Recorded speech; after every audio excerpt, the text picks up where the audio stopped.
nous sommes dans une pandémie. La pandémie à coronavirus, ce n'est pas une pathologie saisonnière.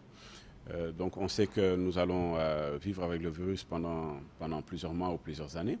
Donc la seule solution, c'est la vaccination.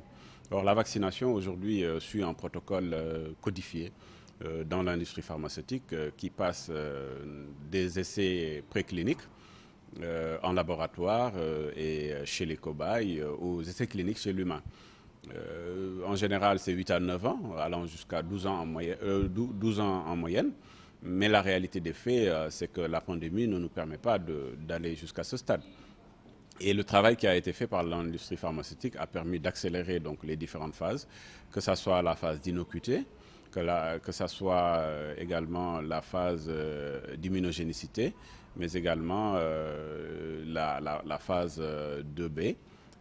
Qui a permis d'avoir les certitudes sur les zones d'injection, mais également c'est ce qu'on appelle les preuves de concept, où injecter, combien de fois injecter, également l'humidité va durer combien de temps.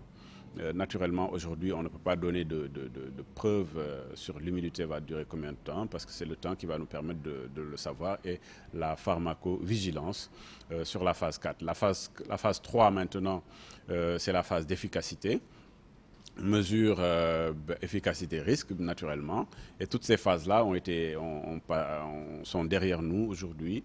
Et l'autorisation de mise sur le marché a été trouvée pour les germano-allemands Pfizer-BioNTech et Moderna, les Américains. Maintenant, c'est des virus à ARN. C'est des vaccins à ARN.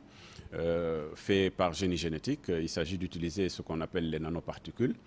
Ces nanoparticules permettent de prendre l'ARN messager et de l'amener au niveau de certaines cellules. C'est les monocytes, c'est les lymphocytes B, c'est les cellules dendritiques, c'est ce qu'on appelle les cellules présentatrices d'antigènes, où on a une lecture au niveau du cytoplasme qui permet d'avoir cet antigène et de l'amener directement au niveau des cellules qui sont responsables de l'immunité, c'est des lymphocytes TD4 et TD8. Aujourd'hui, c'est une nouvelle approche qui est différente de l'approche où on mettait directement l'antigène, premièrement, mais c'est une approche également qui permet au corps humain de pouvoir produire lui-même ces antigènes et d'éviter de mettre aussi des adjuvants pour avoir un certain nombre de réactions. Donc on a vu que sur la phase 3, il y a eu des résultats probants et qu'aujourd'hui, ces résultats ressemblent à peu près à celui qui a déjà eu le virus. Donc, nous pensons aujourd'hui que ce serait une bonne chose de faire confiance à l'industrie pharmaceutique donc à ce niveau-là.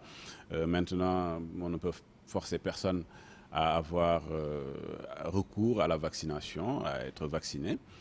Mais je pense qu'aujourd'hui, les personnes du troisième âge, ceux qui ont des comorbidités, BPCO, asthme, ceux qui ont